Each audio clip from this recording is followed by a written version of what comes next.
assim, de uma maneira ultra simplificada, tá? Ultra simplificada, o governo tem que arrecadar para poder gastar.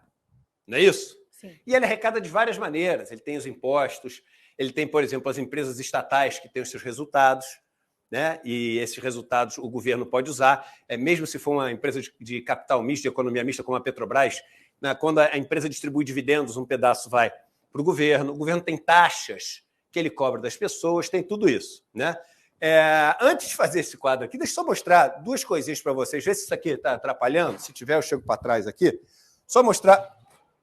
Não, calma, gente. A produção pode ficar tranquila, que está tudo sob controle aqui. Aqui está mostrar para vocês uns gráficos, só para a gente mostrar dado oficial do governo. Porque isso aqui é um relatório oficial. Isso aqui é um relatório oficial da Receita Federal de 2017. O que eu quero mostrar para vocês? Do que o governo arrecada, com estados, municípios e governo federal, está aqui. Lá em 2016 era 2 tri, depois em 2017, 2 tri 127. Já aumentou bastante isso, mas só para as proporções não variaram tanto. O quanto do que o governo recebe de dinheiro vem do imposto sobre a renda. Imposto sobre a renda pega mais pobre ou rico? Rico. Porque o pobre está na menor alíquota de imposto de renda e está muito na informalidade. O rico é onde você poderia pegar o imposto sobre a renda do cara, dividendos, etc. No Brasil, isso representa, cadê o imposto sobre a renda? Menos de 20% da arrecadação total. No mundo, isso é mais de 1/3. A média é de 1/3 para cima. Então, enquanto no mundo isso é mais de 33%, no Brasil é 19%. Imposto sobre bens e serviços, sobre propriedade, que o mundo usa também. É o IPTU, é o IPVA, é o imposto no jatinho, que no Brasil é 0%, é o imposto na lancha também, que no Brasil é 0%. É esse imposto que pega o rico naquilo que ele tem imobilizado, que a gente chama. No Brasil, a média 4,58% do total.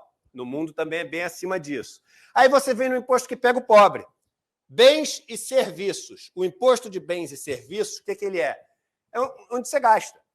É o imposto que tem dentro do arroz, da lata de óleo, que não é mais lata, é garrafa. É o imposto que tem quando você, enfim, sobe ali no ônibus, tem que pagar ali dentro o imposto. Quando você põe gasolina, que tem o imposto sobre bens e serviços. E por que ele pega o pobre? Tudo que o pobre ganha, ele gasta. Tudo que o pobre ganha, ele gasta. Então, ele paga na veia isso aqui. O rico, e rico que a gente fala é muito rico, ele não gasta tudo que ele ganha. Ele poupa um pedaço do que ele ganha e guarda essa informação que a gente já vai usar. Mas o pobre que gasta tudo que ele ganha, ele é o cara que paga principalmente esse imposto. E esse imposto, que é o que pega no pobre, ele é quase 50% da arrecadação que o governo tem com os impostos. Vamos ver como é que isso se compara com o mundo? Põe o próximo gráfico, por favor. Aqui, carga tributária sobre renda, lucro, o imposto sobre os ricos. O Brasil comparado com os países da OCDE, em 2016, que é o último relatório que o governo tinha feito quando fazia direito, depois que entrou o Temer, eles esconderam esse relatório. Isso é oficial, tá? Oficial. Olha o Brasil no gráfico. Imposto sobre rico.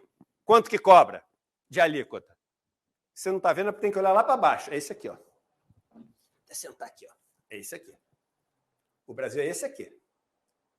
Quer ver agora o imposto sobre o pobre, que é aquele de bens e serviços? Bota o próximo gráfico. Opa, vou ter que levantar de novo agora. Imposto sobre pobre é esse aqui, em relação aos outros países. Então não é que o Brasil paga muito imposto ou pouco imposto. Quem paga muito? Quem paga pouco? Como é que funciona essa máquina? Só para vocês terem mais um caso, assim, esse é anedotal, mas é porque ele é muito importante. Nessa tabela, esse relatório é espetacular. Nessa tabela, põe a tabela aqui, ele mostra um por um, todos os impostos, isso aqui vai para baixo, várias páginas, todos os impostos que são pagos, né? O total, a gente viu, é aquele 2 trilhões 127, lá em 2017, e eu trouxe um para mostrar para vocês, o pessoal que discute MST, não sei o quê, todas as terras do Brasil, na mão desses latifundiários, desses fazendeiros, etc., todas juntas pagam por ano pouco mais. Cadê? Aqui, Imposto Territorial Rural. Aqui, ó. 1 bilhão. 1 bilhão e 200. De um total de 2 trilhões, 127 bilhões, 1 trilhão vem de todas as terras do Brasil somadas. É como se o seguinte, do 2 trilhões 127, sem ela seria 2 trilhões 126. Não pagam nada, meu irmão. Zero. Zero. Eu já falei, eu tenho um sítio aqui perto de São Paulo, 120 mil metros quadrados o meu sítio tem. Eu pago R$250 por ano de imposto. Por ano, não é por mês, que já seria baixo. As terras do Juscelino estão aí nesse número, né? As terras do Juscelino estão aqui. As terras dos donos das emissoras de rádio e de televisão estão aqui. Só São Paulo paga por mês um IPTU parecido com isso. Só a cidade de São Paulo, não o estado, não a cidade. Olha, vamos ver IPTU. Vamos ver IPTU. Põe aqui, próxima, agora sim, aquela próxima menorzinha. O IPTU, está aqui, ó. O IPTU pago, quase 40 bilhões. Quase 40. Então, as cidades pagando IPTU, quase 40 bilhões. Todas as terras do Brasil somadas, 1 bi. 1 bi. E você acha que o problema do Brasil é o MST? E o que esses caras do agronegócio eles produzem? Eles exportam. Sabe quanto é o imposto que eles pagam na exportação? É zero, William. É zero, William. E sabe quem que vai alimentar toda essa comida? É o povo na Europa. É o povo na China. Muitas vezes nem o povo, é o porco. É o gado chinês, americano, alemão. Essa é a realidade. Aí a gente botando agora sim, no esquema aqui, vamos poder entender, usando a lousa? Vem para a câmera 1, por favor. Vamos lá. Então, isso aqui é o que é pago de impostos. E esses impostos são impostos que a população inteira paga. O pobre paga mais, que a gente já viu. Então, o pobre paga isso aqui, o rico paga esse pouquinho aqui. E aí o resto quem é que paga? Ou paga o empregador, ou paga, enfim, são taxas, tarifas. Mas vamos só referência. Aqui, esses 44% de impostos sobre bens e serviços. Tá? Aqui você tem 19% imposto, eu vou botar aqui, de renda, tá? Para simplificar. Não quer dizer que, rico então não compra tomate, compra, mas proporcionalmente ao quanto ele ganha, ele gasta um pedacinho nisso. O pobre é o mais afetado por isso. Tá? Esse dinheiro todo aqui que o governo arrecada, ele usa, olha só o que eu vou falar, metade dessa torta aqui, para pagar, sabe o quê? Do orçamento dele? Juros e amortização da dívida. Metade do dinheiro é para pagar juros e amortização da dívida. Aí, esse dinheiro vai para quem?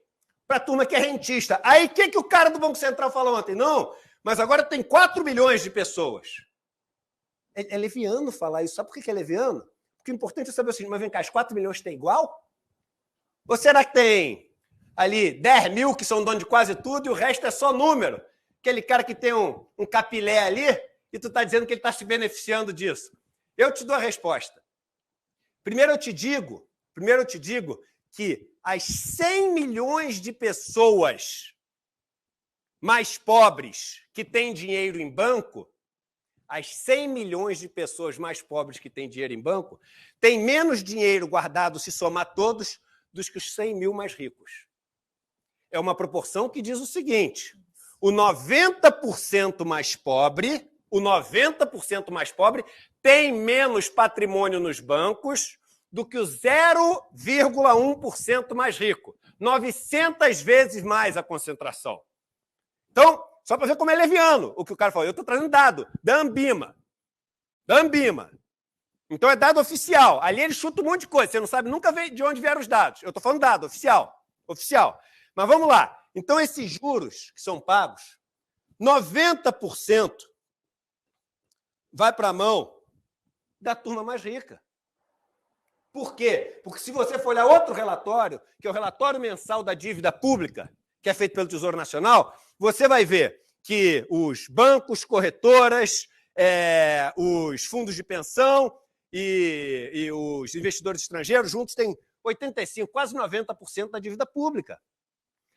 Eduardo, mas o pobre é dono de um pedaço desse fundo de investimento. O pobre também tem dinheiro no fundo de pensão. Para começar, que pobre mesmo não tem dinheiro nenhum no outro. Mas quem tem pouco dinheiro, ele não coloca direto aqui. Ele coloca no banco, o banco num CDB, na poupança, etc. O banco paga um quequerecozinho para ele, aí o banco aplica aqui para ganhar uma fortuna. Então pode dizer que é o banco sim. Pode dizer que é o banco sim que está ganhando. E sabe quantas pessoas a pessoa física investe no Tesouro Direto? Quanto que é o total da dívida? Que ele fala, 4 milhões, 40, não sei quantos que ele fala. Acho que é 4 milhões. Sabe quanto eles têm da dívida pública total? 1,8%. Os bancos 90%, o resto 1,8%. Aí com esse dinheiro que sobra, Eduardo, aí vem a parte que é a mais triste. Com esse dinheiro que sobra, ele vai e constrói estrada, ele constrói luz, ele constrói saneamento, né? A luz vai parar na casa do bacana, o poste vai parar dentro da favela. O asfalto vai cobrir o buraco dos Jardins ou de Sapopemba. A polícia vai proteger quem mora no Leblon ou quem mora na Rocinha. Isso aqui que ele faz, ele pega essa estrutura toda do Estado de proteção, de construção, de infraestrutura, e ele aplica isso aqui para quem? Para os ricos ou para os pobres? Vai para os ricos também. E para os pobres não vai quase nada. Aí, quando não vai quase nada para os pobres começam a não ter luz, não ter água, não ter saneamento. E veja que o rico diz que mas a gente paga imposto, não tem nada no Brasil. É o melhor investimento do mundo pagar imposto para rico no Brasil, porque ele não paga quase nada, a gente viu no gráfico que ele é o que menos paga do mundo. Põe aquele gráfico de novo, mesmo que apareça só um pedaço aqui, aquele primeiro gráfico de todos, da tabela que o Brasil é o último. Aqui, ó, é o que menos paga imposto, paraíso fiscal para os ricos. O pouco imposto que ele paga volta com o pagamento de uns juros gigante, volta com uma infraestrutura que é toda montada para ele, de estrada, de portos, de luz, de segurança, de tudo isso que não é voltada para os pobres. O pobre só paga esse imposto, não recebe de volta via juros, não recebe de volta via estrutura, e aí, com esse dinheiro, você monta também o quê? As estatais, que são empresas que vão poder oferecer isso e várias outras coisas para todo mundo. Mas como a gente já viu que as estatais não oferecem para todo mundo, elas são construídas com o dinheiro de todos, principalmente dos pobres, e quando a gente começa a ficar sem serviço para os pobres, o rico chega e fala o seguinte, meu irmão, esse negócio de estatal não funciona. Temos que privatizar. E quem é que compra a estatal? É o rico, meu irmão.